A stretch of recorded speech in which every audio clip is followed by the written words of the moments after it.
Assalamualaikum warahmatullahi wabarakatuh. Selamat malam pemirsa. Di awal pekan ini kami kembali hadir ke hadapan Anda dengan apa kabar Indonesia Malam.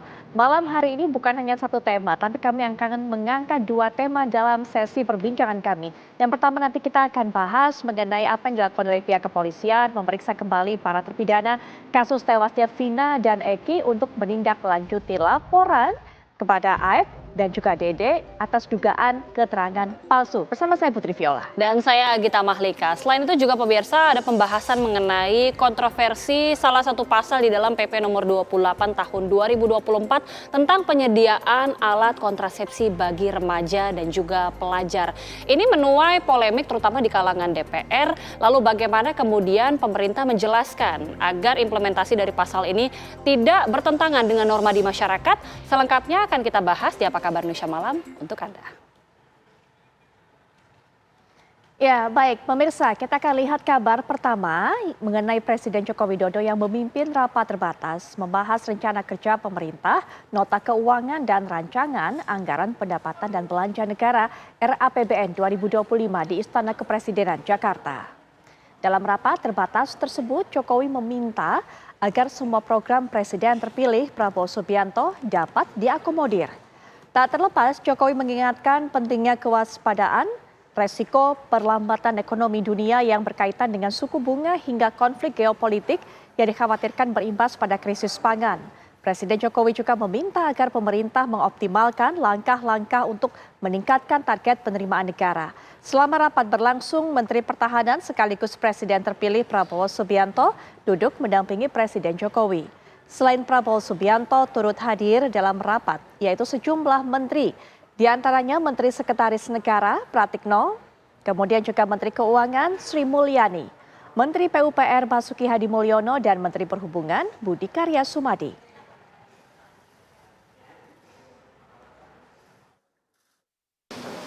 Di dalam rancangan APBN 2025 ini mengakomodasi semua program Presiden terpilih. Yang paling penting waspadai risiko perlambatan ekonomi dunia, baik yang berkaitan dengan kebijakan suku bunga, juga yang berkaitan dengan memanasnya geopolitik yang kemungkinan itu akan berimbas pada krisis pangan, harga minyak yang naik, dan yang ketiga optimalkan langkah-langkah untuk peningkatan target penerimaan negara.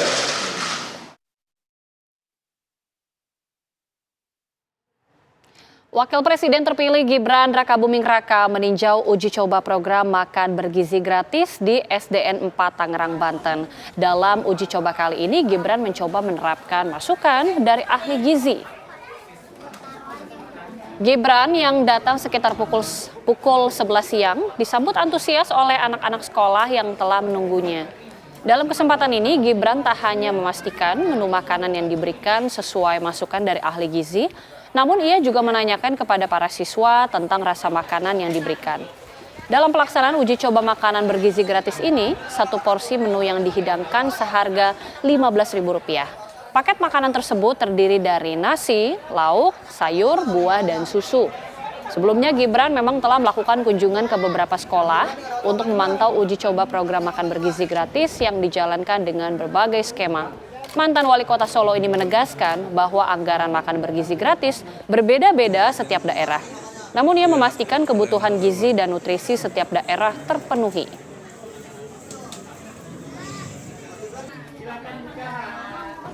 Kemarin kan kita coba di Sentul, Surabaya, sama Solo. Hari ini di Tangerang, SD, SMP. Ini sesuai masukan dari para ahli gizi. Susu dan makan siangnya diberikan jeda. Kalau kemarin kan dibarengkan. Nah ini atas usulan, masukan dari orang tua, ahli gizi, susunya diberikan di jam istirahat pertama ya Pak ya. Jadi ada jeda antara susu dan makan siang. Lalu kemarin juga banyak sekali masukan dari para pemerhati lingkungan terkait packaging. Nah ini packagingnya mereka pakai apa? bawa kayak pekel gitu ya. Jadi nanti bisa dicuci, besok dibawa lagi. Jadi tidak ada plastik. Untuk harganya berapa? Sama. 15.900 sudah sama susu. 15 pas ya Pak ya, 15 pas. Tuh, jadi teman-teman media memang di tiap daerah kemungkinan harganya lain. Tapi kita pastikan kebutuhan gizi, nutrisinya di tiap hari itu tercapai. Kita beralih ke kabar lainnya, pemirsa. Komisi 3 DPR menerima kedatangan keluarga dan tim kuasa hukum almarhum Afif Maulana, bocah berusia 13 tahun yang tewas diduga akibat dianiaya polisi di Padang, Sumatera Barat. Orang tua Afif yang didampingi oleh LBH Padang selaku tim kuasa hukum keluarga datang ke DPR untuk mengadu lantaran permintaan ekshumasi atau pembongkaran makam Afif tak kunjung direspon oleh polisi. Kuasa hukum Afif menyatakan rapat dengar pendapat umum dengan Komisi Bidang Hukum DPR ini mendesak. Sebab setelah hampir 2 bulan, kasus dugaan penyiksaan oleh aparat ini tak kunjung menemui titik terang. Dalam kesempatan itu, Wakil Ketua Komisi 3 DPR Habibur Rahman menyatakan pihaknya berkomitmen mengawal kasus ini agar keluarga korban bisa mendapatkan keadilan.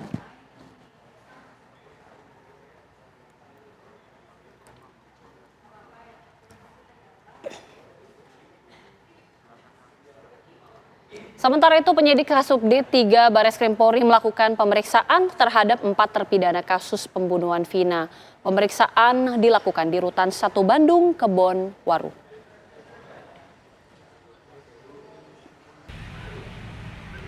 Sebanyak 4 orang penyidik tiba di Rutan 1 Bandung, Kebonwaru sekitar pukul 1 siang tadi. Terlihat para penyidik membawa sejumlah berkas serta sebuah mesin printer. Jutek Bongso, kuasa hukum terpidana menyatakan 4 terpidana yang diperiksa adalah Eka Sandi, Hadi Saputra, Rivaldi Aditya, dan Supriyanto. Sementara 2 terpidana atas nama Jaya dan Eko yang berada di Lapas Cilekong juga akan dimintai keterangan oleh Mabes Polri. Para kuasa hukum mendampingi klien mereka selama proses pemeriksaan. Pemeriksaan dari tim Bareskrim terhadap para terpidana akan berlangsung selama 2 hari di Rutan Kebonwaru, Kota Bandung, dan juga Lapas Cilekong, Kabupaten Bandung.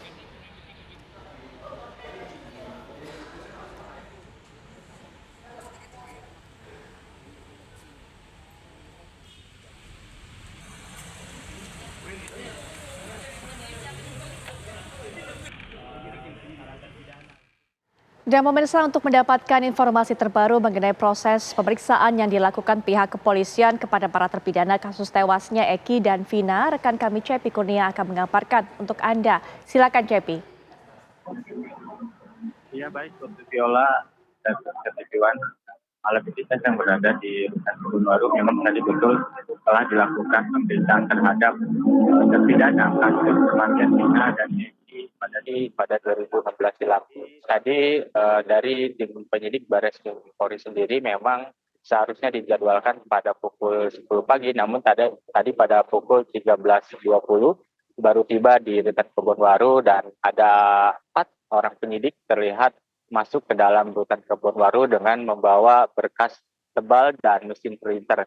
Sejauh ini memang untuk pemeriksaan masih berlangsung dan para terpidana yang hari ini dilakukan pemeriksaan di Rutan Kebonwaru, yaitu Eka Sandi, Hadi Saputra, Rivaldi, dan Supriyanto juga, itu didampingi sejumlah kuasa hukum yang memang sedari pagi telah menunggu dari tim penyidik Bareskrim Polri untuk melakukan pemeriksaan dimintai keterangan terkait dengan laporan beberapa waktu lalu ke Bareskrim atas AF dan DD sendiri atas keterangan palsu yang dianggap dari para kuasa hukum sehingga menyebabkan terpidana ini dihukum seumur hidup.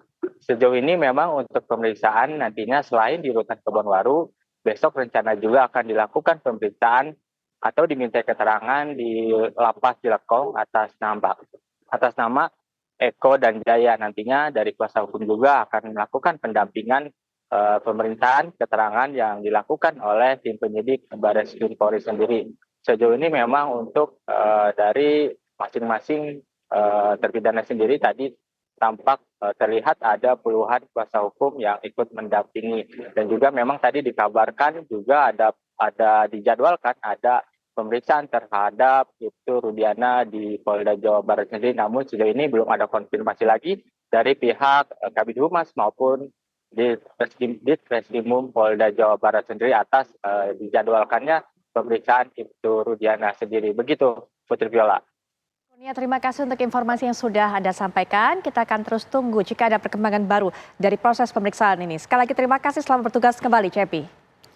Ya, usai jeda pemirsa, kami akan hadirkan informasi dan juga berdialog dengan narasumber terkait dengan polemik salah satu pasal dalam PP nomor 28 tahun 2024 tentang penyediaan alat kontrasepsi bagi pelajar dan juga remaja. Di mana kita akan membahasnya usai jeda, Pupi. Baik, betul sekali. Agita Malika akan membahas mengenai tema tersebut berikut ini.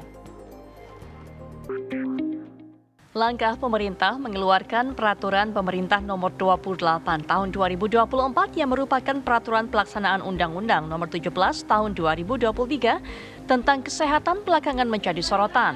Salah satu pasal dalam peraturan tersebut yang menjadi sorotan adalah pasal 103 ayat 4 yang menyebutkan bahwa pelayanan kesehatan reproduksi usia sekolah dan remaja salah satunya meliputi penyediaan alat kontrasepsi. Dalam ayat tersebut diatur bahwa penyediaan alat kontrasepsi dilakukan melalui sistem konseling yang dilakukan oleh tenaga kesehatan, konselor, dan atau konselor sebaya yang memiliki kompetensi sesuai kewenangannya. Aturan ini memang perlu penjelasan lebih menyeluruh. Pasalnya rentan menimbulkan kesalahpahaman dan multitafsir. Bagaimana pemerintah menjelaskan bahwa peraturan pemerintah ini bukan sebagai dukungan perilaku seks bebas? Bagaimana pengawasan akan penyediaan alat kontrasepsi bagi remaja dan anak sekolah? Akankah peraturan pemerintah ini bisa melindungi remaja dan anak sekolah dari bahaya seks bebas? Tim TV One mengabarkan. Ya, ini menjadi pertanyaan karena tentunya menimbulkan polemik di sejumlah kalangan, tidak hanya dari DPR RI yang kemudian sempat berkomentar bahwa ini bertentangan dengan nilai pendidikan nasional, budi pekerti luhur, tapi juga banyak masyarakat yang menilai bahwa ini terlalu menganut gaya pendidikan dari negara luar negeri.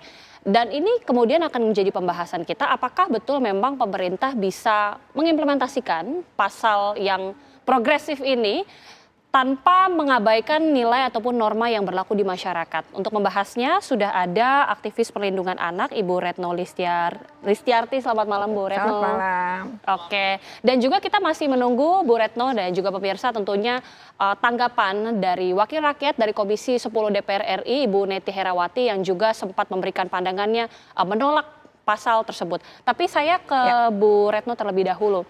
Bagaimana melihat pasal 103 ya, khususnya pasal yang mengenai penyediaan alat kontrasepsi. Sebagai pemerhati anak melihatnya bagaimana? Ya, pertama sebenarnya pasal ini tuh harus kita kaitkan dengan pasal sebelumnya ya. Di pasal 101 sebenarnya. Di pasal 101 itu penekanannya adalah pada pendidikan kesehatan reproduksi.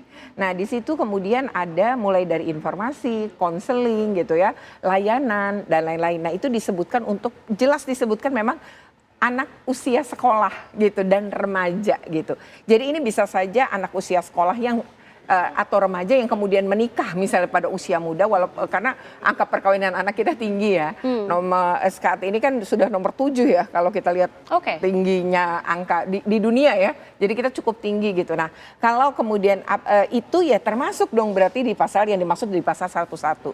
Nah, pada pasal 103 itu ya memang ada di bagian E. Jadi ada 5 hal yang akan dijadikan layanan gitu ya dalam kesehatan reproduksi ini. Nah, layanan itu kan bisa bentuknya konsultasi gitu, bisa bentuknya sosialisasi gitu dan bisa konseling juga. Nah, di situ ada 5 hal yang akan atau bisa dilakukan. Nah, nomor E-nya jadi A, B, C, D, E.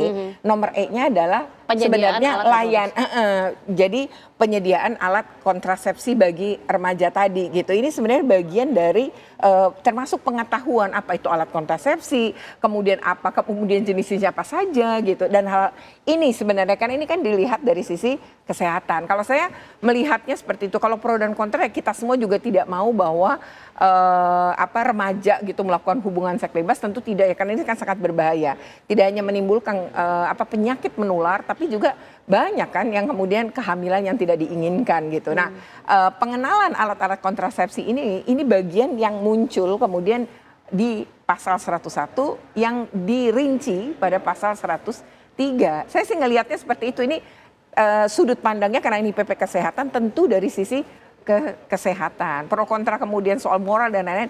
Ini pasti lah kalau di masyarakat kita, karena masyarakat kita kan bicara tentang pendidikan seks secara dini pun hal yang tabu gitu. Iya. Oke, bagaimana kemudian tanggapan ataupun kritik yang memandang bahwa penyediaan alat kontrasepsi, apalagi ini diatur dalam PP, ini seakan-akan melegalkan seks bebas karena ada penyediaan alat kontrasepsi juga di dalam salah satu pasalnya. Kalau menurut saya sih itu hal pro kontra ataupun mereka yang kontra, saya rasa itu hal yang wajar gitu muncul persepsi-persepsi semacam itu. Apalagi tadi saya sudah katakan di negara kita itu ngomongin itu hal yang tabu gitu. Walau sebenarnya harusnya itu tidak menjadi hal yang tabu. Karena begitu tabu kan anak-anak tuh harusnya kita dorong untuk mau ya berbicara tentang pendidikan seks atau masalah seksual dia itu pada orang dewasa yang dia kenal atau di sekitar dia. Kita dorongnya sebenarnya ke orang tua, pengasuh atau orang dewasa lain yang dia kenal dengan dekat misalnya di rumahnya. Jadi sebaik itu bagian dari keluarga yang melakukan. Namun ketika keluarga merasa tabu berbicara hal itu, anak-anak bisa jadi mencari gitu. Nah, ketika dia mencari nih di internet misalnya, yang muncul kemudian bisa jadi situs-situs pornografi, lalu ngeliat, lalu kemudian akhirnya banyak yang kemudian juga kecanduan atau ingin mencoba gitu. Nah, ini yang sebenarnya kondisi dunia digital saat ini dan anak-anak kita yang lahir pada era ini ya. Itu memang mudah sekali kan mengakses hal begitu. Nah, ketika tidak diawasi, tidak diedukasi, bahaya misalnya. Kalau bagi saya sih yang lebih utama adalah tadi pendidikan seksualnya adalah bagaimana pendidikan kesehatan reproduksi gitu. Apa sih resiko kamu ketika usia sekian melakukan hubungan seks? Itu sebenarnya bahaya pada organ seksualnya, kemudian bisa ketika hamil sebenarnya tubuhmu, rahimmu, punggungmu belum siap gitu ya, dan nanti akan menimbulkan tuh berbagai problem di masa depan gitu. Ini sebenarnya hal-hal yang harusnya memang ditanamkan gitu, sehingga anak-anak tuh punya kesadaran nggak mau ngelakuin itu karena juga untuk penghormatan pada dirinya. Ya, karena itu sangat berbahaya, saya harus hargai tubuh saya, itu hal-hal yang harus ditanamkan. Berikutnya ya tentu anak-anak harus didampingi ketika lebih baik sih dia bicara tentang itu sama kita ke orang tuanya ya, daripada mereka mencari sendiri. Oke. Ketika pemerintah kemudian memasukkan salah satu pasal penyediaan alat kontrasepsi di dalam PP, apa sebenarnya urgensinya kalau dalam pandangan Bu Retno sebagai pemerhati anak? Apakah memang angka kehamilan usia dini begitu marak di Indonesia, apalagi kalau kata Bu Retno ini angka 7 untuk perkawinan usia muda? Nah, kalau saya sih menilai, walaupun saya tentu tidak terlibat ya dalam pembuatan PP ini, tidak mengerti juga sebenarnya apa urgensi kemudian dikeluarkan. Tapi saya memandangnya dari sisi unsur kesehatan aja gitu. Dan lalu ada fakta dan data nggak gitu. Kalau bagi saya gini ya, mungkin di Indonesia berbeda dengan beberapa negara ya di luar, di mana mereka tuh bisa punya data angka anak-anak yang melakukan hubungan seks aktif itu di usia, misalnya di Amerika Serikat tuh mulai usia 12, kemudian di beberapa negara Eropa 14, itu mengakibatkan mereka melakukan seks aktif karena di sana kemudian berbeda dengan kondisi di kita ya nilai-nilainya. Nah, mereka punya data tuh secara terbuka. Nah, tetapi di Indonesia itu enggak. Cuma saya ingat ya, saya lupa tahunnya, tapi yang mungkin antara tahun 1990-an lah ya. Itu memang ada data yang salah satu riset yang waktu itu heboh banget juga. Kota Yogyakarta sebagai kota pelajar di mana banyak sekali anak-anak yang kos gitu ya. Kemudian riset itu menunjukkan bahwa mereka kemudian sudah melakukan hubungan seks gitu. Karena tadi ya mungkin pengawasan orang tua yang nggak ada karena mereka kos dan lain-lain. Nah, itu waktu itu cukup mengejutkan, pro kontra muncul. Kemudian Jogja sendiri juga menganggap nggak kayak gitu dong wilayah kami dan lain-lain gitu. Tapi kemudian riset yang sebagai sampel ini taruhlah mungkin salah benar, tapi kalau terkait dengan sampel artinya pernah ada gitu ya riset kayak gitu. Itu berarti kalau tahun 1910-an mungkin sekitar 20-30 tahun yang lalu ya udah ada. Nah, itu belum ada internet loh seperti sekarang gitu ya di era digital sekarang gitu. Belum ada gitu. Nah, apalagi kalau kemudian sekarang ada gitu. Jadi orang tua menurut saya juga penting gitu ya di momen ini juga menyadari bahwa anak-anak kita bisa saja loh melakukan hubungan seks di usia yang masih remaja gitu, tanpa sepengetahuan kita, dan tidak pernah ada keterbukaan kita bicara itu misalnya di rumah. Jadi perlu juga nih keterbukaan untuk mulai ngobrolin soal itu. Kalau saya sih mandangnya begitu ya, tapi bahwa saya sendiri juga tentu tidak sama sekali mendukung seks bebas, apalagi pada level remaja gitu ya. Ketika tubuh mereka jelas belum siap secara organ seksual, secara organ reproduksi, tentu kita harus cegah betul itu. Nah, mencegahnya menurut saya bukan tabu membicarakan seksualitas atau kesehatan reproduksi, tapi harus terbuka sebenarnya untuk itu. Oke, kita juga nanti akan menantikan bagaimana penjelasan langsung dari pemerintah yang akan kita masih tunggu. Selain Ibu Neti dari Komisi 10 DPR RI, juga juru bicara Kementerian Kesehatan Ibu Siti Nadia Tarmizi yang mungkin bisa menjelaskan bagaimana pemerintah kemudian mengaplikasikan pasal tersebut tanpa bertentangan dengan norma di masyarakat. Sesaat lagi pemirsa, kami kembali.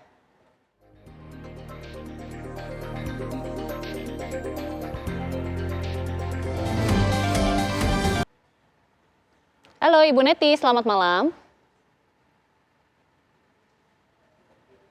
Baik, kita coba lagi Ibu Neti. Sudah bergabung bersama kami? Baik, sambil kita menunggu komunikasi dengan Ibu Neti yang kita sudah lihat ya, DPR RI kan juga sudah memberikan keberatan, penolakan terhadap penerapan pasal ini. Tapi kalau kita melihat dari sisi bagaimana ini memberikan edukasi kepada anak usia muda tentang seks bebas, tentang alat reproduksi, apakah anak dalam usia muda, usia pelajar tersebut bisa mencerna dengan baik bahwa ini sesuatu yang tidak baik, atau kita takutnya justru malah berimplikasi ketika sudah tahu, malah semakin penasaran, karena kan ini jadi rancu ya, jadi serba salah begitu tentunya bagi pemerintah. Sebenarnya gini ya, kalau kita berbicara pendidikan kesehatan reproduksi sama anak pun harus pakai usia. Jadi misalnya mulai dari TK bisa kita lakukan, tapi hal-hal yang sederhana. Ya misalnya pada tubuhku hanya aku yang boleh lihat tuh bagian yang mana, boleh pegang yang mana. Kalau orang lain megang, ngelihat, itu berarti orang jahat, laporin ke mama. Itu mulai dari mandiin dia gitu, sampai kemudian dia SD, dia SMP. Kalau SMP itu anak kan mulai suka dengan lawan jenis tuh. Nah pada saat itu tuh pendidikan kesehatan reproduksinya sudah berbeda lagi gitu.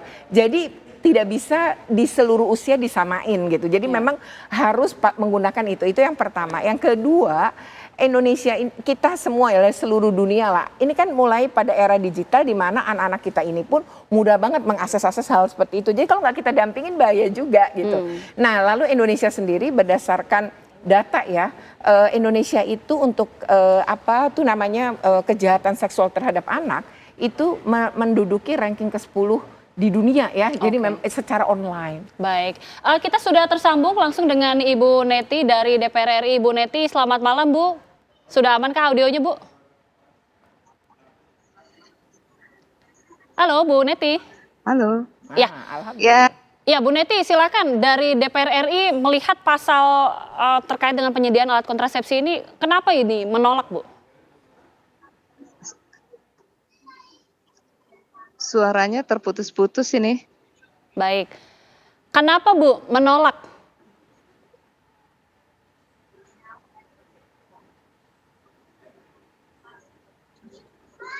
Halo Bu, sudah jelas terdengar Bu? Ada masalah. Bu Neti, kami sudah jelas mendengar suara Ibu Bu.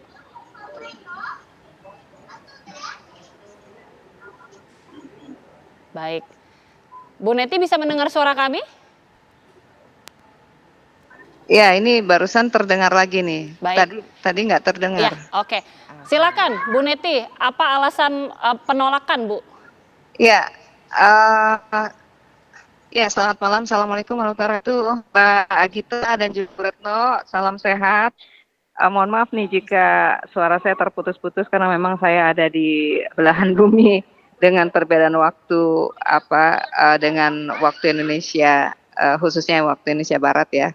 Nah, terkait dengan PP 28 tahun 2024, ternyata memang ini diteken oleh Pak Jokowi pada tanggal 6 Juli 2024 saat kami anggota DPR RI sedang melakukan reses ya di berbagai dapil. Jadi artinya saya secara pribadi dan juga teman-teman yang lain pastinya sangat kaget ya dengan isi dari pasal dan ayat yang ada di PP 28 2024 yang menjadi aturan turunan dari Undang-Undang Kesehatan nomor 17 tahun 2023. Nah, tentu yang saat nanti kegaduhan dan keriuhan jagat media sosial dan juga di tengah masyarakat adalah terminologi atau diksi penyediaan alat kontrasepsi ya pada pasal 103 tentang upaya kesehatan reproduksi bagi anak sekolah dan remaja. Saya secara pribadi kaget ya, kenapa? Karena kalau dari undang-undang kesehatannya tidak pernah ya kita bicara soal itu. Kita hanya menekankan bahwa upaya kesehatan reproduksi ini memastikan bahwa fungsi ya reproduksi ini bisa berjalan dengan baik, dengan sehat ya. Namun tiba-tiba kita dikagetkan dengan penyediaan alat kontrasepsi. Nah, ini tentu menjadi sebuah pertanyaan ya di tengah masyarakat, khususnya saya ya sebagai anggota Komisi 9 DPR RI. Ya, kenapa? Karena ketika kita bicara tentang upaya pelayanan kesehatan, khususnya kesehatan reproduksi, yang terbayang oleh kami adalah upaya pencegahan, kemudian juga edukasi, konseling, begitu ya, pembinaan. Dan kalau kemudian kita merujuk pada data BKKBN, tentu harusnya kita hari ini mewaspadai begitu ya pergeseran di tengah masyarakat kita, khususnya remaja kita, anak-anak yang kita harapkan akan menjadi calon pemimpin masa depan. Menurut data BKKBN dari 2015 sampai 2019 ternyata ada 40% ya kehamilan yang tidak direncanakan ya. Kemudian ada juga kasus ya 19,6% anak remaja 14 sampai 19 tahun mengalami kehamilan tidak diinginkan ya. Dan bahkan kasus aborsi ini 20% dilakukan oleh remaja kita ya. Tentu ini menjadi sebuah keprihatinan yang luar biasa, menjadi sinyal dan alarm bagi cita-cita bangsa ini ya. Kalau kemudian kita mengatakan 2030 Indonesia layak anak, 2045 Indonesia emas begitu ya. Ini juga menjadi ancaman begitu kalau kemudian ada terminologi penyediaan alat kontrasepsi. Ini maksudnya apa gitu. Ini harus kita tanyakan pada pemerintah. Maksudnya apa penyediaan alat kontrasepsi ini? Apakah kemudian pemerintah dalam tanda kutip quote unquote membolehkan hubungan seksual di luar pernikahan pada klaster anak sekolah dan remaja kita seperti itu ya. Nah, yang kedua, kalau kita bicara tentang perilaku seksual di luar pernikahan itu adalah tabu, saya yakin angkanya jauh lebih besar daripada yang dirilis oleh BKKBN seperti itu. Nah, oleh karena itu, kalau menurut saya ini harus segera dilakukan review, kajian, dan kalau memang pemerintah concern pada upaya pencegahan, edukasi, konseling, ya maka dicabut gitu ya, direvisi, kalau mungkin direvisi, ya kalau harus dicabut gitu. Karena kalau menurut saya ini parah sekali seperti itu ya, membuat persepsi di tengah masyarakat di liar begitu ya, dan tentu saja kita bicara tentang pelajar atau peserta didik yang berlandaskan pada nilai-nilai Pancasila itu kan beriman, bertakwa, berakhlak mulia begitu ya, bergotong royong begitu, berkeragaman global dan seterusnya begitu.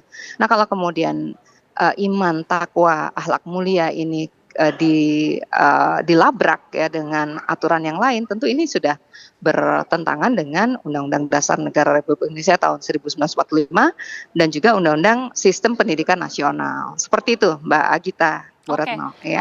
Ini sudah ada penjelasan juga penjelasan secara tertulis dari Kemenkes, terutama dari Ibu Siti Nadia Tarmizi selaku Kepala Biro Komunikasi, bahwa dalam pasal itu sejatinya tentunya mengakomodir pasangan perkawinan muda, Bu, terkait edukasi kesehatan reproduksi. Ini bagaimana tanggapan Komisi 9 DPR RI? Mbak Agita bisa diulang, tadi ada kalimat yang terputus. Iya, Bu Neti. Disebutkan oleh Ibu Siti Nadia Tarmizi dari Kemenkes, pasal itu mengakomodir untuk pasangan perkawinan muda terkait edukasi kesehatan reproduksi, Bu.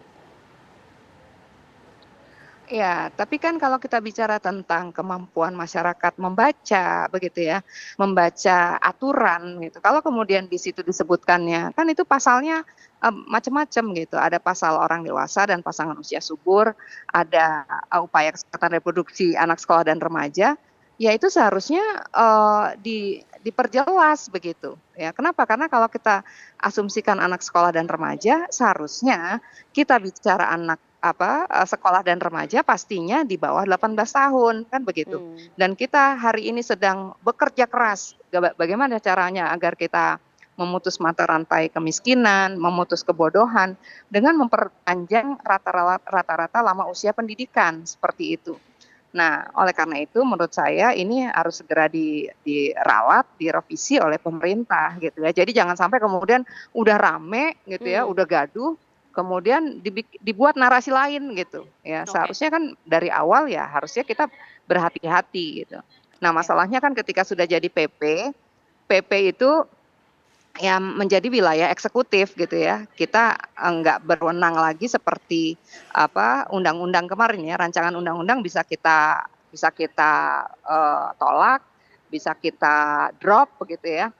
Tapi kalau PP ya kita hanya bisa mengkritisi, penuhnya melakukan mencabut yaitu dilakukan oleh eksekutif gitu. Tapi saya secara pribadi sebagai perempuan, sebagai ibu, sebagai orang tua merasa prihatin ya jika pemerintah kemudian menganggap ini hal yang remeh begitu.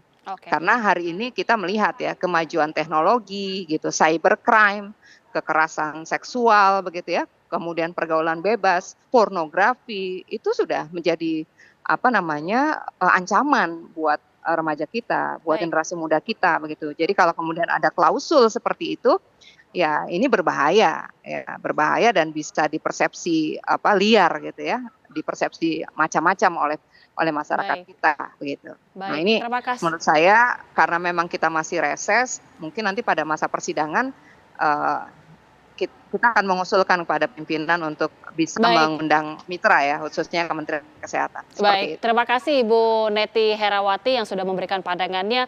Bu Retno, boleh direspon ini pandangan langsung dari Bu Neti tadi? Iya, pertama saya ngelihat Bu Neti juga sepakat kalau itu bagian dari edukasi ya. Informasi, edukasi, dan di dalam penjelasan pasal 103 itu sebenarnya dalam penjelasan PP ini menyatakan bahwa selain kalimat-kalimat tadi di ujung tuh ada menyebutkan bahwa anak-anak itu harus dididik untuk melindungi diri plus menolak melakukan hubungan seksual. Sebenarnya ada kalimat itu di dalam penjelasan. Seperti tadi mungkin literasi atau membacanya mungkin tidak semua orang ini ya, tapi di penjelasannya ada. Yang kedua, kalau memang ini menimbulkan polemik dan begitu besar penolakan, memang menjadi tidak efektif juga nih PP ini. Barangkali tadi dari 103 ada 5 ya kan, A, B, C, D, E. Yang A sampai D kayaknya tidak ada penolakan karena bagian dari pendidikan, pengobatan gitu. Mungkin nggak ada, tapi bagian yang terakhir kan penyediaan alat kontrasepsi. Ya tinggal menghilangkan bagian ini kalaupun mau merevisi. Kalau bagi saya ya polemik, kalau ini diteruskan pun polemik malah nanti jadi menutup niat pemerintah yang sebenarnya ingin melakukan edukasi dan pencegahan gitu ya. Jadi kalau memang mau revisi pada bagian penyediaan alat kontrasepsi, tapi secara keseluruhan dan termasuk di penjelasan. Sebenarnya ini sudah bagus dan upaya mengedukasi remaja, mencegah maupun melakukan penanganan ya. Dari hal-hal yang tadi soal kesehatan reproduksi remaja. Oke, kita akan hadirkan juga Bu Retno dan juga pemirsa. Inilah pasal aturan penyediaan alat kontrasepsi bagi anak usia sekolah dan remaja dalam PP nomor 28 tahun 2024 pemirsa. Untuk pasal 103 ayat 1 ini adalah upaya kesehatan sistem reproduksi usia sekolah dan remaja paling sedikit berupa pemberian komunikasi, informasi dan edukasi serta pelayanan kesehatan reproduksi. Inilah kemudian salah satu aturan dan juga untuk ayat 4 pelayanan kesehatan reproduksi sebagaimana dimaksud pada ayat 1 paling sedikit meliputi A. Deteksi dini penyakit atau screening, Ya. pengobatan, rehabilitasi, konseling, dan juga poin E ini ya Bu ya, yang Ya, yang menjadi polemik, penyediaan alat kontrasepsi. Kita tentunya akan menantikan penjelasan lebih lanjut dari pemerintah yang tentunya bisa menjelaskan supaya ini tidak multitafsir. Betul. Dan tetap tujuan utamanya adalah edukasi. Tercapai. Tapi terima kasih sekali lagi Ibu Retno sudah bergabung bersama kami di Apa Kabar Indonesia Malam. Dan sesaat lagi pemirsa, Apa Kabar Indonesia Malam akan hadir bersama Putri Viola dengan sejumlah informasi. Kita punya informasi apa Pupi? Baik, Agita dan juga pemirsa, sesaat lagi tentunya kami akan bawa Anda untuk juga bisa menyimak perbincangan kami dengan para narasumber. Nah, ini nanti kita akan berbincang mengenai bagaimana kemudian laporan dari para terpidana ini kepada Aib dan Dede yang juga memberikan ataupun juga ada dugaan memberikan keterangan palsu sehingga Barreskrim melakukan pemeriksaan terhadap para terpidana. Sesaat lagi.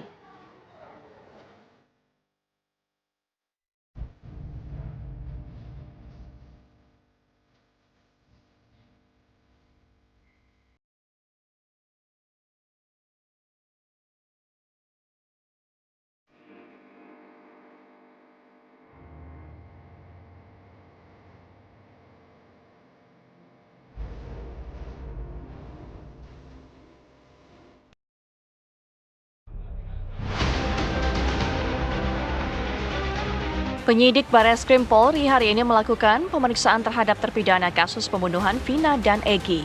Pemeriksaan itu berkaitan dengan laporan yang dilayangkan para terpidana terhadap Aib dan Dede atas dugaan keterangan palsu. Penyidik Barreskrim Polri melakukan pemeriksaan terhadap para terpidana kasus kematian Vina dan Egy yang saat ini tengah menjalani hukuman seumur hidup. Para terpidana diantaranya Eka Sandi, Hadi Saputra, Rivaldi, dan Suprianto yang berada di Rutan Kebonwaru, Bandung. Sementara terpidana atas nama Jaya dan Eko yang berada di Lapas Jelekong juga akan dimintai keterangan. Menurut kuasa hukum terpidana, Jutek Bongso, pemeriksaan dari tim Barreskrim kepada keenam terpidana akan berlangsung selama 2 hari di Rutan Kebonwaru, Kota Bandung dan Lapas Jelekong, Kabupaten Bandung. Pemeriksaan berkaitan dengan laporan para terpidana terhadap Aib dan Dede atas dugaan memberikan keterangan palsu dalam kasus kematian Vina dan Egy sehingga para terpidana dihukum seumur hidup. Lantas, apa saja keterangan yang diberikan oleh para terpidana ini? Akankah keterangan dari para terpidana bisa membebaskan mereka dari vonis seumur hidup? Tim TV One mengabarkan.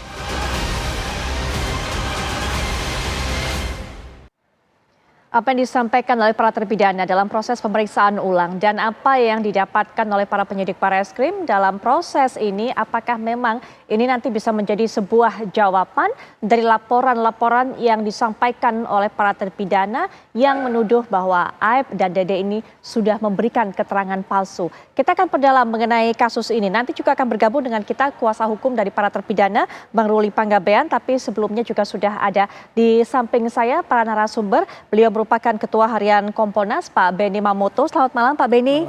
Baik, dan juga tentunya untuk bisa mengamati dari hukum pidana, yaitu pengamat hukum pidana Mas Heri Firmansyah. Assalamualaikum warahmatullahi wabarakatuh. Selamat malam, Mas Heri. Waalaikumsalam warahmatullahi wabarakatuh. Selamat malam, Mbak Putri, Pak Beni. Baik, Pak Beni, langsung saja Pak Beni menilai bagaimana kinerja kepolisian saat ini bahwa kemudian laporan dari para terpidana ditindaklanjuti. Laporannya ada 2. Yang pertama adalah melaporkan Ibtu Rudiana, begitu kan, untuk menyiksa atau penyiksaan pada saat interogasi terlebih dahulu. Kemudian juga melaporkan Aib dan Dede yang sudah memberikan keterangan palsu. Silakan Pak Beni. Ya, momen ini tentunya menjadi momen yang bagus ya. Di satu sisi masyarakat kemarin ketika sidang PK mendengar berbagai macam statement, mencabut keterangan dan sebagainya yang akhirnya berujung pada laporan polisi.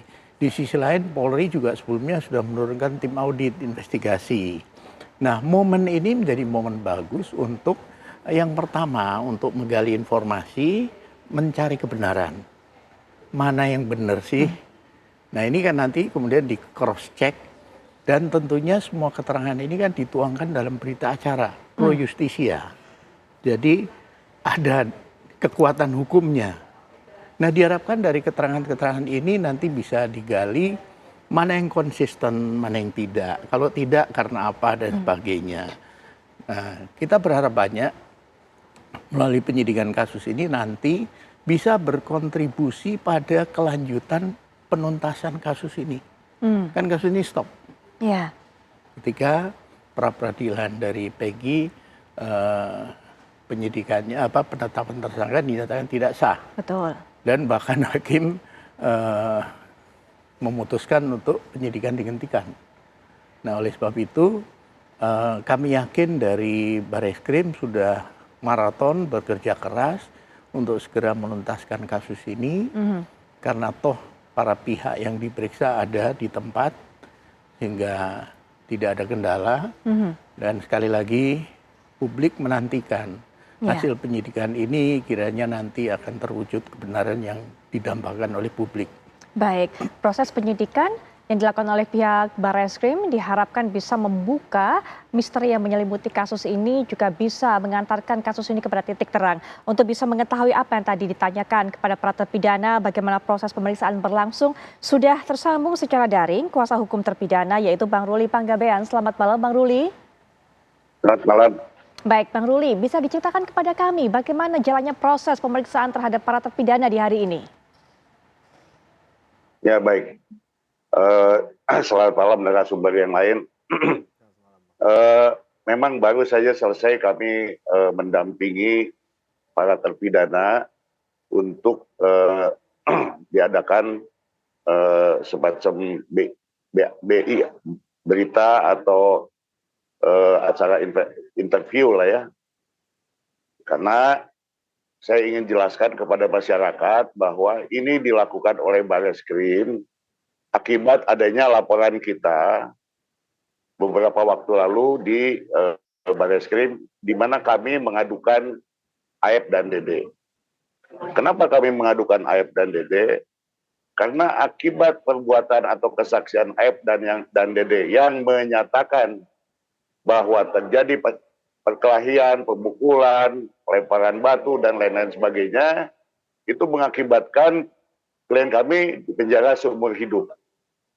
Nah itu dasarnya kita membuat LP. Oleh karena itu saya ingin karena 2016 ini kami tidak tahu persis, maka kami terpaksa melaporkan Aep dan Dede untuk mengetahui secara jelas bagaimana peran masing-masing Aep dan Dede, sehingga akibat kesaksiannya maka klien kami dihukum seumur hidup. Tadi sudah diadakan pemeriksaan terhadap 4 yang ada di LP atau Lapas Kebonwaru ini, ya terhadap Hadi, Supriyanto, kemudian juga Rivaldi, kemudian juga Eka Sandi, yang mana semuanya itu mengkonfirmasi apakah betul para terpidana ini menguasakan kepada saya sebagai kuasa hukum untuk melaporkan Aep dan Dede ini ke Barreskrim Mabes Polri. Kemudian diperdalam juga, ada pendalaman yang intinya adalah menegaskan bahwa apa saja yang dirugikan oleh para terpidana akibat adanya kesaksian Aep dan Dede. Kira-kira itu sih sementara yang bisa saya sampaikan. Terima kasih. Baik, Mas Heri, apa pentingnya proses ini kemudian untuk bisa membuka tabir semuanya, termasuk juga memungkinkan untuk terpulihnya nama para terpidana jika memang itu betul apa yang dilaporkan oleh mereka? Ya, ini karena minimnya bukti dari awal ya Mbak Putri ya, sehingga kalau kita lihat didasarkan pada keterangan-keterangan yang menurut saat itu ada di tempat. Nah kemudian yang menjadi polemik kembali adalah dia menarik secara keseluruhan penjelasan hal itu, maka dasar untuk melakukan proses hukumnya menjadi bermasalah. Nah ini yang kemudian akhirnya diulang kembali, dipastikan kembali, dan momentumnya dapat ketika Bang Ruli tadi yang menjadi kuasa hukum dari para terpidana yang lain melakukan katakanlah laporan, dan ini memang semestinya harus ditindaklanjuti agar membuat clean and clear persoalan ini dari awal. Karena selama ini memang menurut saya dalam catatan jarang sekali katakanlah laporan yang benar-benar serius didalami ketika berkaitan dengan keterangan palsu. Padahal eksesnya luar biasa. Di kasus Sambo sempat ada pertentangan keterangan juga kan, tapi juga tidak didalami lebih jauh. Bahkan kalau di persidangan sebenarnya hakim punya kuasa untuk memastikan apakah kemudian ini memang benar atau tidak. Dia memberikan keterangan palsu di bawah sumpah, bukan sumpah palsu ya. Sumpahnya nggak palsu, keterangannya yang bisa palsu. Betul. Nah, jadi ketika dia memberikan keterangan yang menurut hakim palsu, itu bisa saja kemudian diskor dulu tuh sidangnya. Nah, kemudian dibuka kembali dan bisa saja diproses. Nah, tapi dalam persidangan-persidangan kemarin kan juga tidak pernah itu dilakukan. Maka kita menunggu ending ini. Apakah kemudian pendalaman ini benar-benar kemudian memperoleh kebenaran materialnya karena bersangkut paut dengan proses perkara ini dari awal, atau ya tadi saya katakan ya ujung-ujungnya mohon maaf zong lagi nih, karena ya ini hanya sebatas formalitas prosedural. Nah, maka kita juga menuntut hasil dari katakanlah kalau penyidikan agak mungkin nggak tepat ya, tapi pendalaman ulang oleh teman-teman Bareskrim terhadap perkara ini, khususnya keterangan AF dan DD yang diduga palsu tadi, itu bisa disampaikan ke media, ke publik tentunya. Karena ini kasusnya sudah atensi publiknya luar biasa. Nah, sehingga kita tahu sebenarnya mana yang benar, mana yang salah. Baru kita kemudian bisa, ibaratnya di puzzle, baru kita bisa bangun kembali ini. Mana bagian ekor, mana bagian tengah, mana bagian kepalanya. Karena kalau tidak ya menurut saya, ya tidak ada hasilnya, tidak ada gunanya. Ini hanya prosedural saja. Substansial dari yang ingin digali dalam hal apakah benar ini keterangan palsu atau tidak, sehingga kita bisa meyakinkan diri ada yang salah, bukan hanya prosedural kemarin seperti kasus Peggy Setiawan, tapi ada sesuatu yang mungkin diselundupkan sengaja untuk dijauhkan dari kebenaran material atau faktanya. Kita jadi punya kekuatan, keyakinan untuk bisa mengatakan itu. Tapi kalau tidak, menurut saya ini jadi kotak Pandora lagi yang tersembunyi. Baik Mas Heri. Mas Heri, Pak Benny, apa yang disuarakan oleh Mas Heri itu menyuarakan semua pihak yang terlibat dalam kasus ini, kemudian juga masyarakat berharap bahwa proses yang saat ini sedang dilakukan, proses pendalaman, bukan hanya sekedar prosedural, bukan hanya formalitas, tapi betul-betul nanti ada hasilnya dibuka kepada publik. Nanti Pak Benny, bagaimana pengawasan Kompolnas agar ini betul-betul dijalankan secara baik? Bang Luli juga bisa berikan tanggapan. Sesaat lagi kami segera kembali. Kita lanjutkan perbincangan, pemirsa. Sebelum jeda tadi Mas Heri sudah katakan, Pak Benny, biasanya atau pernah terjadi di kasus-kasus sebelumnya, kasus-kasus semacam ini berkaitan dengan keterangan palsu tidak terlalu serius, hanya sekedar formalitas pihak kepolisian mendalaminya. Jangan sampai kemudian ini terjadi kembali di kasus ini karena begitu penting untuk membuka misteri, Pak Benny. Ya betul, jadi kami mendapat bahwa kasus ini menjadi penting sekali karena akan menentukan ke depannya. Yang pertama, tentunya dalam penanganan kasus ini saat ini masih tahap klarifikasi penyelidikan untuk cross check, untuk mengecek bukti, kumpulkan sampai dengan nanti dilakukan gelar, kemudian naik ke penyidikan, baru nanti penetapan tersangka dan sebagainya. Nah, tahapan ini nanti kan tentunya melibatkan siapa yang mencabut keterangan, siapa yang meriksa waktu itu, kenapa mencabut keterangannya. Nah, BAP awal, kemudian pencabutan, ini semua kan nanti digali. Kenapa? Ada apa? Adakah di bawah tekanan, seperti apa yang disampaikan kan, kami dianiaya, kami dipukulin dan sebagainya. Ini tentunya akan di cross check dengan penyidik yang menangani. Oleh sebab itu saya yakin dalam proses ini juga akan dilakukan pemeriksaan kepada penyidik yang menangani pada saat 2016. Untuk digali informasinya. Sebagai contoh, kondisi waktu itu bagaimana. Misalkan penyidiknya mengatakan, oh kondisinya baik, buktinya apa? Ini fotonya, misalkan. Nah itu semua tentunya akan dihadirkan dalam proses ini. Nah disitulah nanti akan bisa disimpulkan apakah terjadi kekerasan fisik, psikis, dan sebagainya. Apakah ada pihak yang mengarahkan untuk keterangannya dirubah atau dicabut dan sebagainya. Nah nanti tentunya semua berharap nanti akan kebenaran akan terwujud. Ini yang kita tunggu. Kemudian menyangkut keterangan bohong atau pencabutan keterangan dan sebagainya.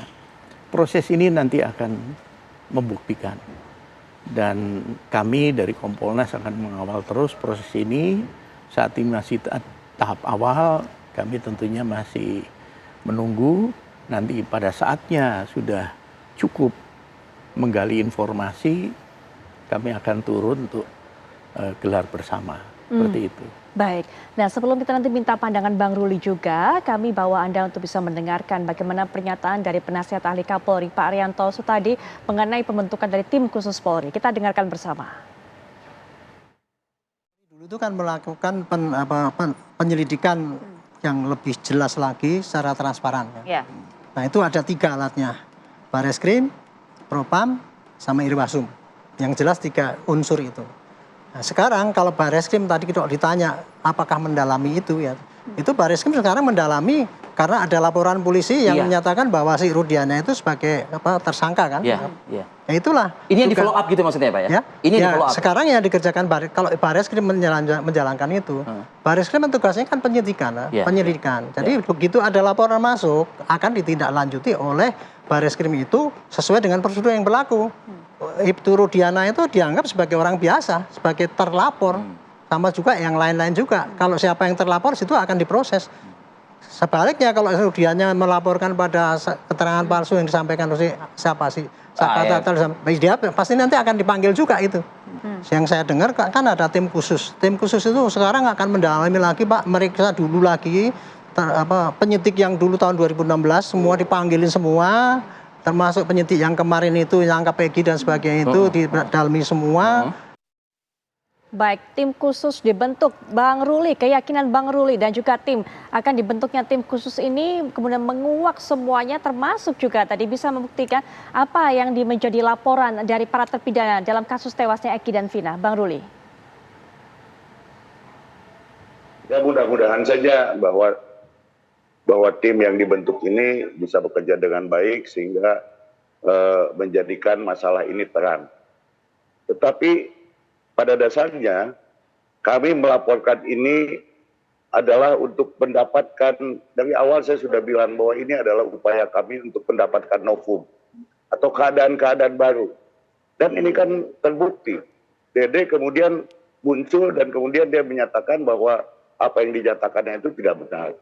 Hal-hal seperti inilah yang kami cari dalam rangka pembelaan kami terhadap 6 terpidana yang saat ini ada di dalam di lapas gitu. Begitu. Ya mudah-mudahan saja tim yang dibentuk oleh Kapolri ini bisa lebih membuat masalah ini menjadi lebih terang lagi.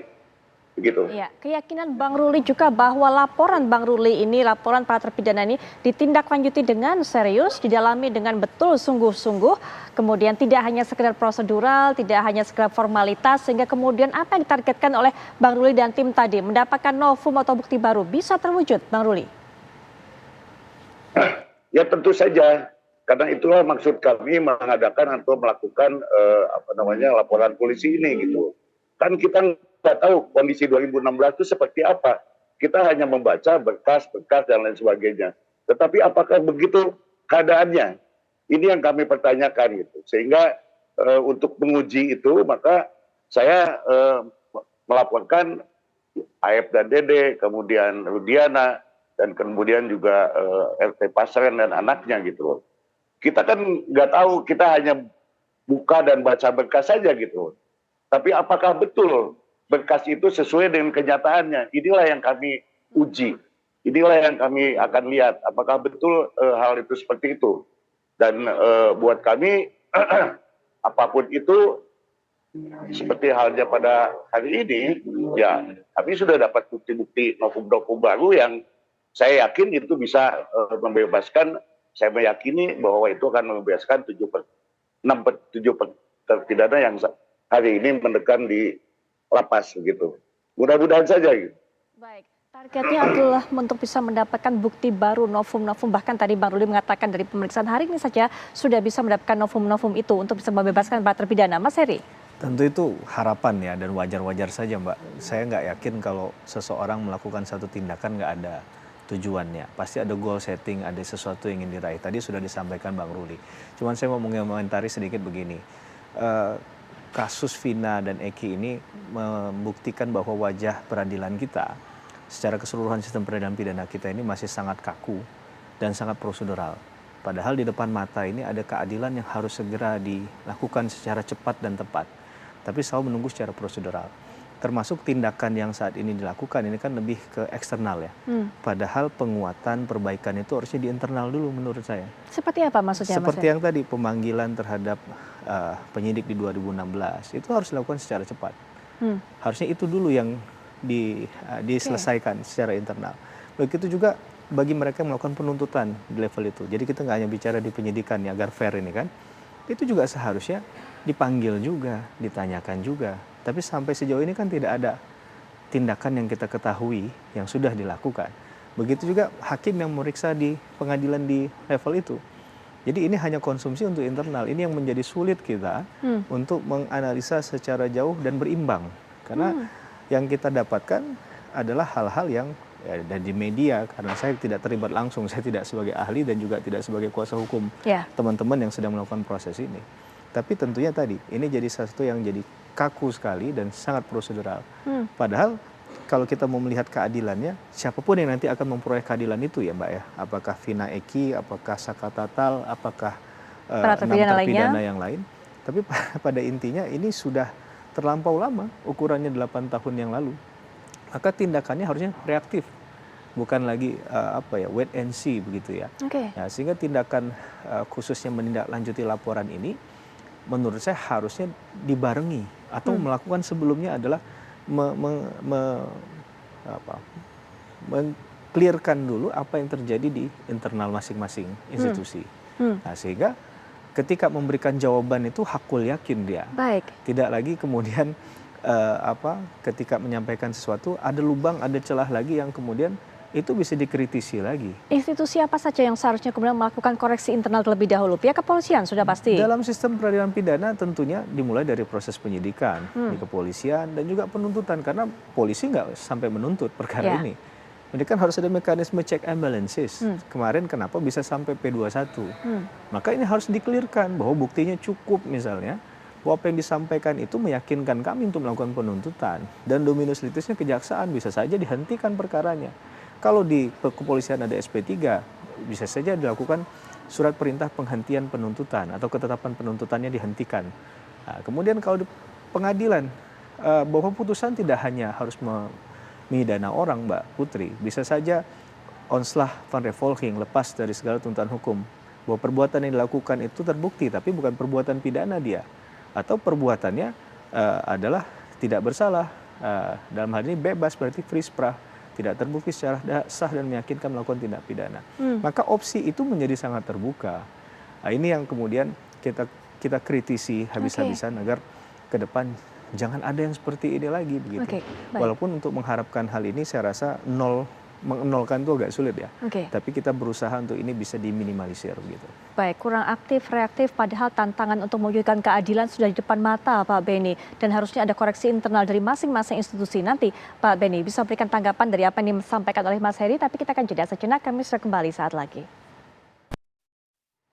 Kita lanjutkan perbincangan di segmen ini. Pak Beni, silakan diberikan tanggapan apa disampaikan Mas Heri tadi, bahwa kemudian adanya seharusnya koreksi dari pihak internal terlebih dahulu, kemudian juga mungkin bisa disampaikan kepada masyarakat bagaimana hasil ini, sehingga kemudian ada keterbukaan juga dan ada bukti bahwa memang para pihak terkait dalam kasus ini begitu cepat dan juga begitu reaktif memberikan tanggapan untuk bisa mendapatkan keadilan, Pak Beni.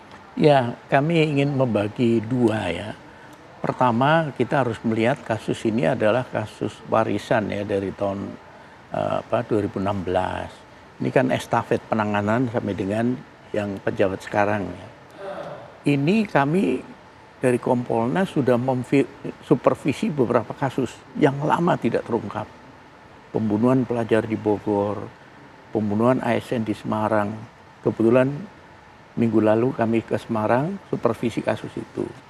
Yang kami sampaikan rekomendasi adalah agar berkas-berkas kasus yang lama tidak terungkap, berikut barang buktinya agar disimpan tertib dan ketika diestafetkan itu dalam kondisi rapi, lengkap. Jangan sampai ada yang tercecer. Karena apa? Kasus ini tentunya masih ditunggu oleh publik, bahkan oleh keluarga korban. Itu yang pertama, ini bahan untuk koreksi internal. Karena kami temukan beberapa kasus setelah dicek, aduh, sprint ininya nggak ada ininya nggak ada, barang buktinya ada yang tercecer dan sebagainya. Itu koreksi internal.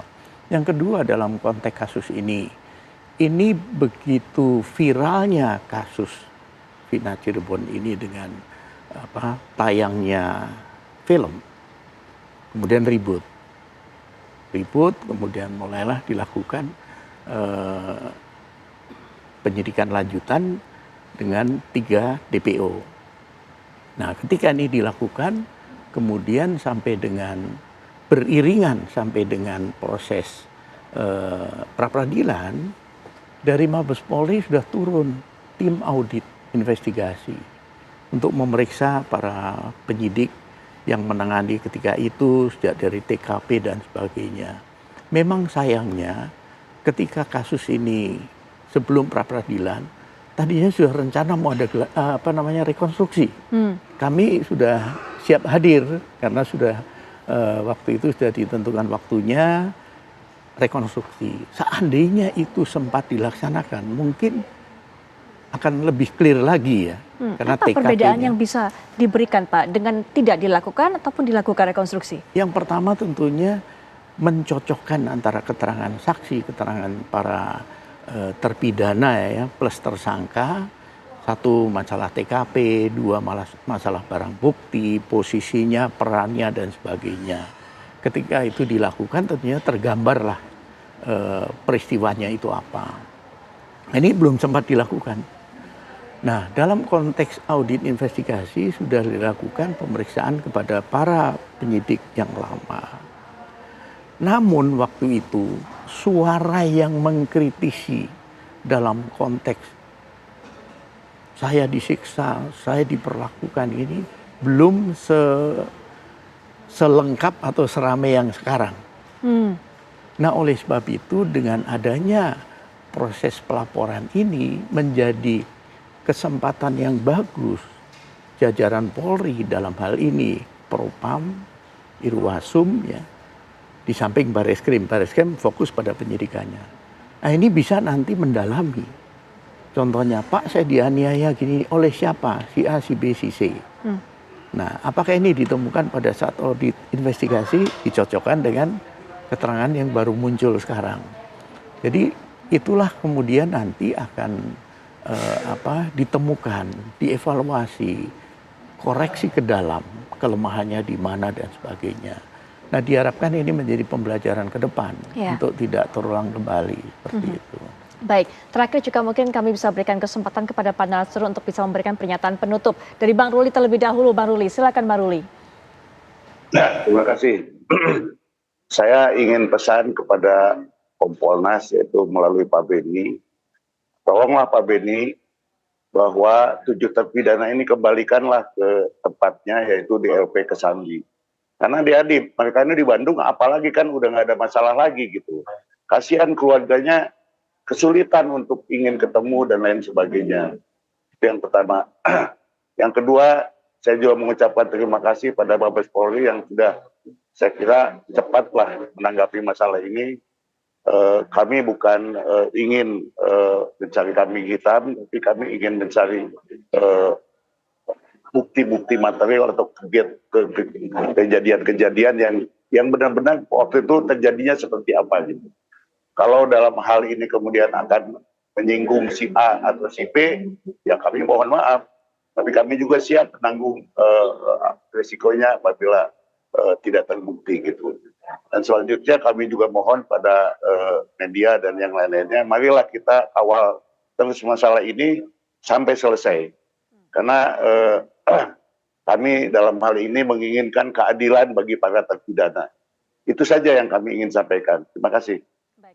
Kemungkinan Pak Beni, silakan ditanggapan, masih ada kemungkinan untuk bisa memindahkan para terpidana ini kembali ke tahanannya sebelumnya? Ya, tentunya ini pesan ini kami akan sampaikan karena bukan kapasitas kami. Nah, nanti pertimbangannya apa tentunya akan kembali kepada apakah dalam konteks kepentingan untuk kelancaran pemeriksaan sehingga harus dipindahkan dulu. Nah, itu nanti saya yakin ketika masalah ini sudah selesai, pemeriksaan sudah selesai, ya tentunya harus kembali. Baik, Mas Heri juga terakhir, silakan Mas Heri. Iya, kita melihatnya dari wide perspektif ya, tidak hanya kasus ini, bahwa dalam membuktikan itu tidak boleh ada kemalasan, tidak boleh asal-asalan, harus ada kesungguhan. Agar apapun hasilnya, manusia itu tempatnya salah Mbak Putri, bisa saja salah. Tapi ketika dia sudah berusaha sungguh-sungguh, ada pertanggungjawaban, akuntabilitas yang bisa disampaikan ke masyarakat. Nah, tapi ketika ini dari awal misal dalam suatu perkara pidana, ya tidak sungguh-sungguh dikerjakan, inilah yang akan ditanggung akibatnya. Bukan hanya oknum yang berkaitan saja, tapi bisa saja wajah dari satu instansi itu yang kemudian tercoreng kan, dan kemudian bisa dikritik habis-habisan oleh masyarakat hanya dari satu momentum ini yang dianggap sepele tadi. Jangan menganggap ini business as usual, karena biasa mengerjakan ini kalian nggak perlu tahu, ini kewenangan saya. Itu yang semestinya mungkin menurut saya perlu dikembalikan marwah untuk menegakkan hukum itu melalui pendekatan kemanusiaan dan sesuatu yang memang harus bisa dipertanggungjawabkan. Mungkin kalau itu terpenuhi, mudah-mudahan ya sekali lagi harapannya tidak terjadi lagi kasus ini di kasus-kasus yang lain juga begitu. Harapannya keadilan itu bukan hanya sekedar fata morgana ya, tapi kalau bisa disegerakan jangan ditunda-tunda. Menurut saya itu jauh lebih baik. Baik. Begitu. Mas Heri terima kasih, Pak Beni juga terima kasih, dan juga Bang Ruli terima kasih sudah meluangkan waktunya. Kita akan terus tunggu bagaimana proses ini berlangsung. Apakah kemudian juga endingnya ini akan bisa menguak semua misteri yang ada dan juga mewujudkan keadilan bagi siapapun. Agita Malika akan segera hadir tentunya di segmen berikutnya dengan rangkaian kabar-kabar menarik Agita. Ya, Pupi dan juga pemirsa, sesaat lagi kita akan hadirkan informasi mengenai ayah yang menyandra anak kandungnya sendiri, di mana drama penyanderaan 16 jam balita usia 1 tahun 2 bulan di Kabupaten Pindrang, Sulawesi Selatan berakhir dramatis. Sesaat lagi informasinya untuk Anda.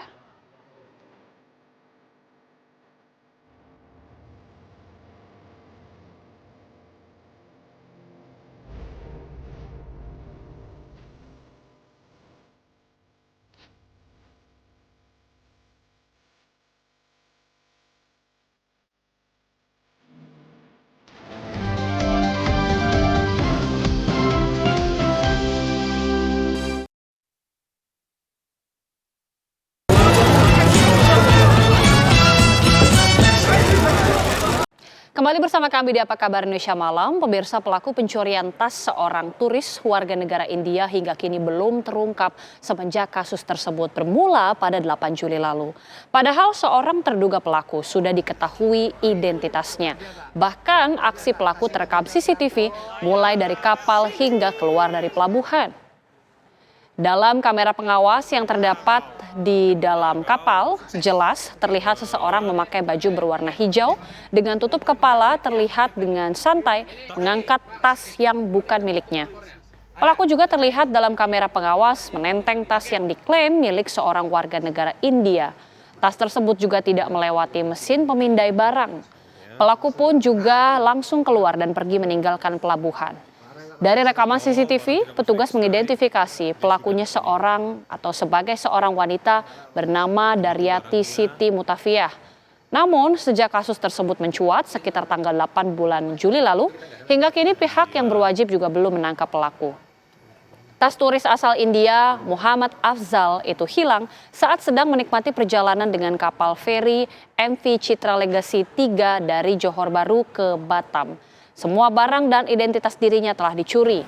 Akibatnya Afzal pun ditolak masuk ke Indonesia karena tidak memiliki dokumen paspor. Namun dalam kejadian ini, sang turis tersebut tidak membuat laporan ke polisi. Diduga kuat Afzal, turis India itu tidak bisa membuat laporan polisi karena tidak memiliki identitas. Bahkan kedatangannya ke Batam pun berlibur seorang diri. Afzal pun dipulangkan ke negara asal melalui Johor Bahru, Malaysia.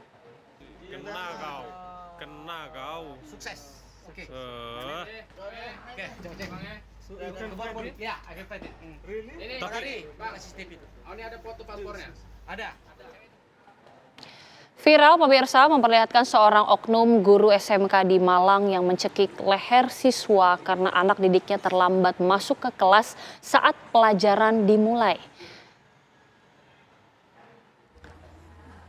Inilah rekaman oknum guru di Malang, Jawa Timur yang memperlihatkan Seorang anak siswa didiknya terlambat memasuki kelas saat jam pelajaran dimulai. Aksi tersebut direkam oleh rekan siswa lain yang berada di ruangan kelas tersebut. Dalam video berdurasi 30 detik tampak jelas seorang guru mencekik seorang siswanya. Hingga saat ini oknum guru sudah mengundurkan diri dan korban pun sepakat tidak saling tuntut.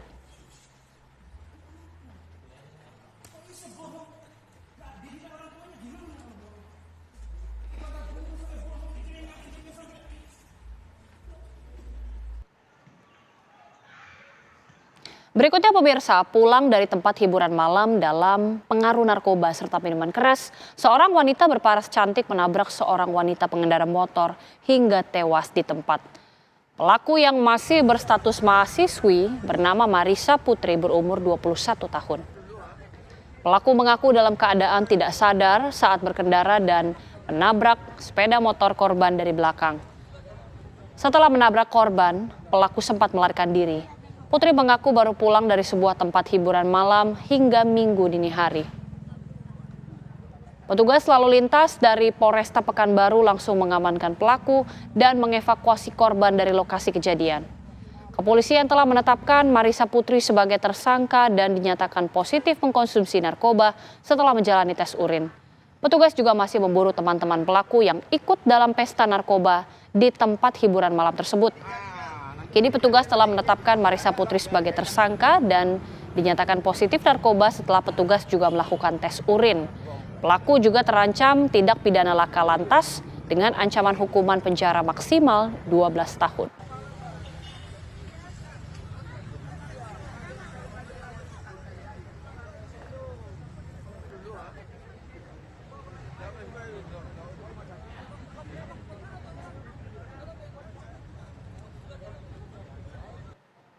Drama penyanderaan 16 jam balita berusia 1 tahun 2 bulan di Kabupaten Pindrang, Sulawesi Selatan berakhir dramatis.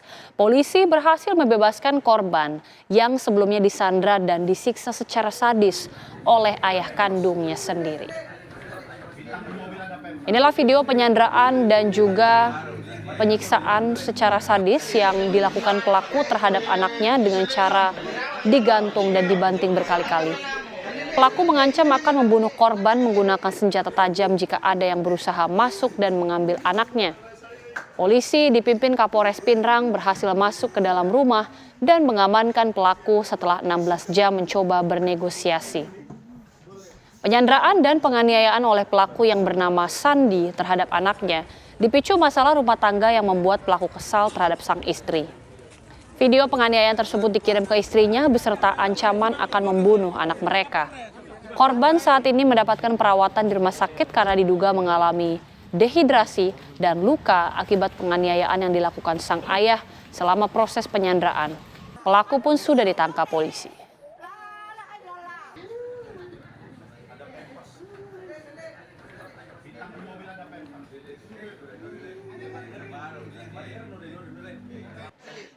Berikutnya pemirsa, seorang guru olahraga perempuan nyaris tenggelam usai ditendang oleh oknum guru olahraga pria di sebuah kolam renang di Kisaran Asahan, Sumatera Utara.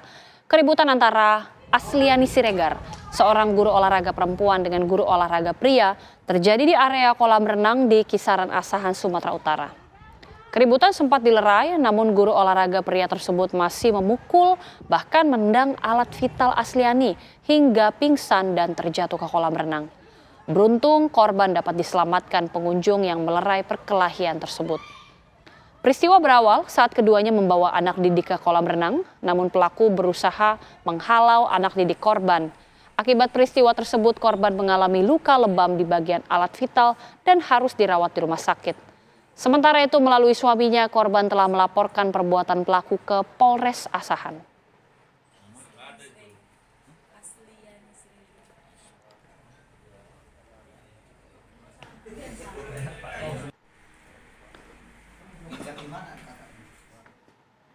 Setelah sempat ditolak oleh keluarga, polisi akhirnya melakukan ekshumasi terhadap jenazah selebgram Ella Nandasari Boru Hasibuan yang meregang nyawa saat melakukan sedot lemak di klinik kecantikan di Depok, Jawa Barat. Polisi membongkar makam korban yang berada di TPU Jalan Lintas Sumatera Medan Aceh di Kelurahan Alur 2, Kecamatan Selepan, Langkat, Sumatera Utara. Proses ekshumasi dilakukan oleh tim unit Reskrim Polres Metro Depok bersama dengan Polres Langkat dan tim forensik Polda Sumut. Dalam kasus ini, aparat Polres Metro Depok memeriksa sedikitnya 13 saksi. Meski keluarga dan pihak klinik kecantikan sudah berdamai, namun polisi menegaskan jika terbukti ada tindak pidana, maka proses hukum harus tetap berjalan.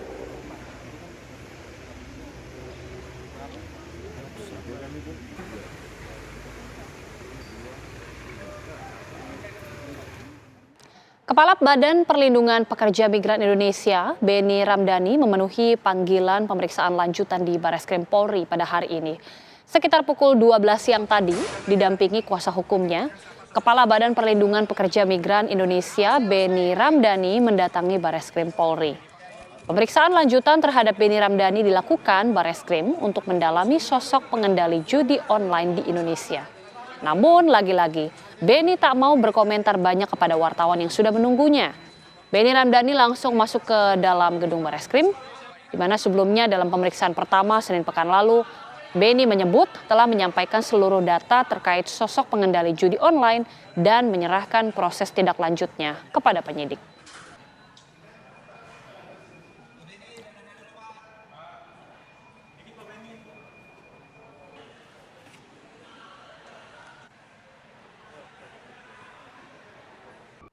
Pemirsa, informasi tadi juga sekaligus menutup perjumpaan kita di Apa Kabar Indonesia Malam. Ya, betul sekali ya kita dan juga pemirsa, kami akan kembali lagi hadir ke hadapan Anda esok di jam yang sama pukul 18 waktu Indonesia Barat. Jangan sampai dilewatkan. Setelah jeda Anda bisa menyaksikan program Fakta. Saya Putri Viola. Saya Gita Mahlika mengucapkan terima kasih atas kebersamaan Anda. Selamat malam, sampai jumpa.